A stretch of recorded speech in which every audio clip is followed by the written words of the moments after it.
Some platformers are difficult because they're loaded down with enemies. Some are difficult because of the level design. Some are just crap. And Elemental is none of those. Your entire goal is to pilot your adorable little clump of unstable matter from point A to point B, across chasms and tubes, pathways, and radioactive schmutz and lava, by quick changing between elements and riding the physics. Sounds easy, right? No, it isn't. But aside for the moment that you're annihilating several physical laws regarding conservation of mass and momentum, you're still using a total of 4 buttons, just 4 scant buttons, to navigate what is ostensibly a platform game but feels just as much puzzle as anything else. And you've got to be pretty clever with them in order to make it out in one bugger.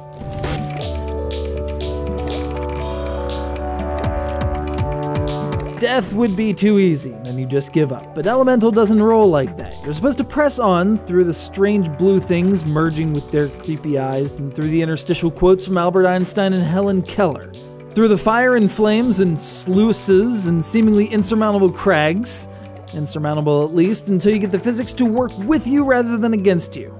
As I mentioned, you never actually move your cheerful elemental mote there. All you can do is change form to better suit, adapt, or exploit the terrain around you. Up enters the air phase, left enters the ice phase, which can melt into water upon contact with an appropriate heat source. Down enters the stone phase, and right turns you into fireball and nudges you forward a bit. By managing these forms and transforming through several of them in sequence, you can slip between, fly over, or crash through anything the game throws at you, so long as you've got the energy for it. Except for ice. You can always be ice, because it's the coolest. Word.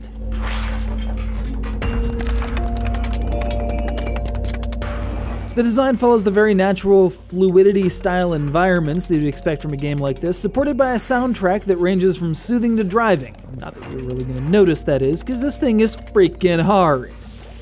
Fortunately, you're not bound by a life counter or anything, and constant checkpoints before every particularly difficult obstacle make backtracking, retrying, and retrying a relative breeze.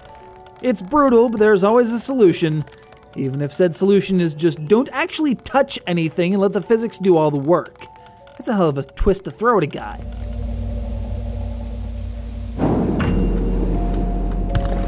Elemental is definitely an artsy-fartsy game, but it's one that doesn't take its artistic message as a license to not be fun. It's going to take everything you have, as well as everything you can learn, as well as everything you already know about friction and buoyancy and pressure, in order to just clear a given stage. Let alone going back in the race mode and trying to slam through it at speed, or poking around to find the hidden lost sparks, or, well, you get the idea. I kind of feel bad that my playthrough doesn't look as Rico Suave as it could, but once you play it, you'll understand why. The physics, Duke, the physics!